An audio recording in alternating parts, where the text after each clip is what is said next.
In the days leading up to the Transfiguration, Jesus made a striking declaration to his disciples, that some standing here would not taste death until they saw the Son of Man coming in his kingdom. That statement becomes the key that unlocks everything that follows, because Matthew immediately ties that moment to what happens next. And after 6 days, as if to say the countdown began right there. The Transfiguration is not an isolated mountaintop event. It is the direct continuation of that promise, unfolding exactly 6 days after Jesus spoke those words. For the disciples, those days must have felt heavy. The Messiah they followed had just spoken of a cross.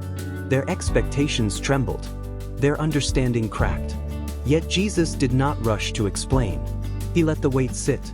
He let the words work. 6 days of silence, 6 days of searching, 6 days of wondering what he meant. Heaven often moves like this, letting truth settle before unveiling glory. And then on the 6th day, Jesus moved. Not with crowds, not with the 12, but with 3, Peter, James, and John. He called them away from the noise, away from the questions, away from the valley. He led them upward. The mountain was not random. Mountains in Scripture are where God reveals himself, where covenants are cut, where glory descends. Jesus was taking them into the geography of revelation. The climb itself was a sermon. Step after step, breath after breath, they ascended from the ordinary into the holy. The higher they went, the quieter the world became. The voices of men faded. The concerns of the valley shrank. Every elevation was an invitation. Come up higher. Leave the ground of your assumptions. Rise into what God is about to show you. Jesus walked ahead of them, not hurried, not strained, but steady. He knew what waited at the summit. He knew what the Father had prepared. He knew the glory that had been veiled in flesh was about to blaze forth. The disciples followed, unaware that they were walking toward one of the most sacred moments in human history.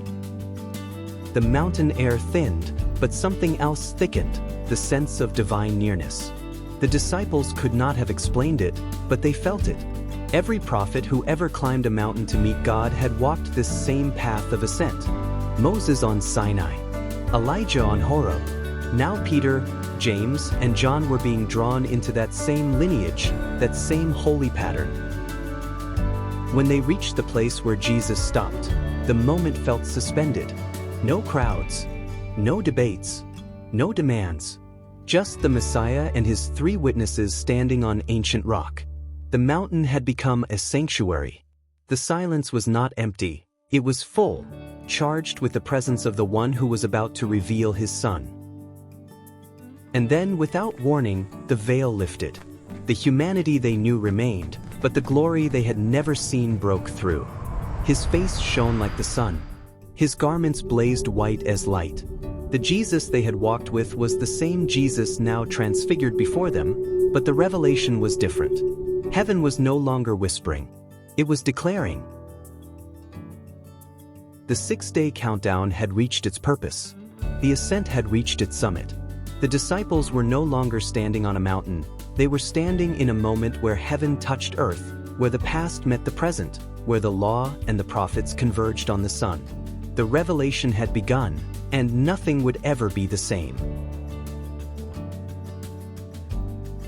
As the 3 disciples stood on that high mountain, they watched his face shine like the sun and his very form transformed before them. In that moment, they weren't seeing the full arrival of his kingdom. They were being given a glimpse of the glory that is yet to come. And with that glimpse, the words Jesus spoke just 6 days earlier were fulfilled. He had said that some standing there would not taste death until they saw the Son of Man in his kingdom. Here, on this mountain, Peter, James, and John were granted that preview of his heavenly majesty. If this message has blessed you, we invite you to stay connected with us. Like the video, share it with someone who needs encouragement, and subscribe to the channel. And don't forget to ring that bell so you never miss future teachings and messages.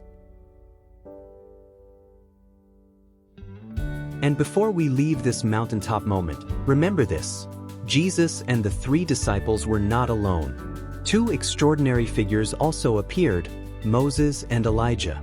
These weren't ordinary men. They were the great representatives of the law and the prophets, the carriers of the covenants, standing as witnesses to the glory of Christ.